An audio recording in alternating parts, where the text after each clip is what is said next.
together, adding miles up every day. J.J. Harris is traveling down the USA, reading our way across the USA, reading our way across the USA, reading our way across the USA, reading our way across the USA.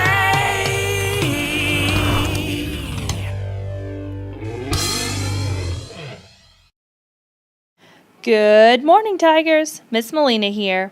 Now it's time for our Reading Our Way Across the USA update. Did we make it to Pikes Peak in Colorado? What's our next destination? Let's find out. Congratulations! We made it! Congratulations once again to 3rd grade, who had the highest number of reading minutes for 2 months in a row. Also, a special shout out to Miss Suarez's class, who had over 5,000 minutes on their own this week. Way to go, guys. That is amazing. Now that we're here, let's learn all about Pikes Peak. Pikes Peak is located in the state of Colorado, right over here, in the center of the state. Pikes Peak is the highest summit of the southern front range of the Rocky Mountains of North America.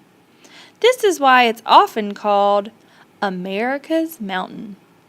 Pikes Peak is one of Colorado's 53 14ers, or mountains that rise more than 14,000 feet above sea level. The mountain rises 8,000 feet above downtown Colorado Springs. Pikes Peak is a designated National Historic Landmark. American explorer Zebulon Pike named the mountain Highest Peak in 1806, and the mountain was later commonly known as Pike's Highest Peak. American explorer Stephen Harriman Long named the mountain James Peak in honor of Edwin James, who climbed to the summit in 1820. The mountain was later named Pikes Peak in honor of Pike. The funny thing is, Zebulon Pike never even stepped foot on the mountain. There are several ways to ascend the mountain.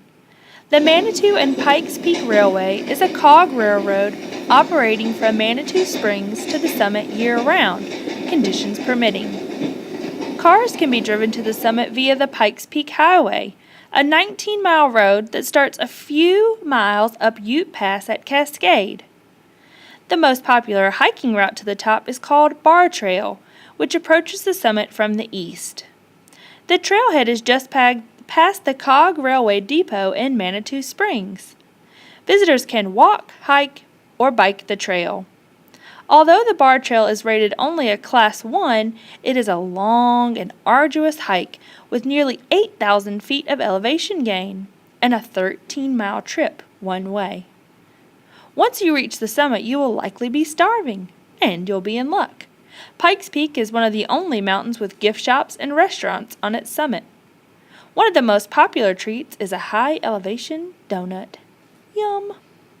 At the peak, the partial pressure of oxygen is only about 60% of that at sea level, so a faster rate of breathing is required by those not regularly at high altitudes.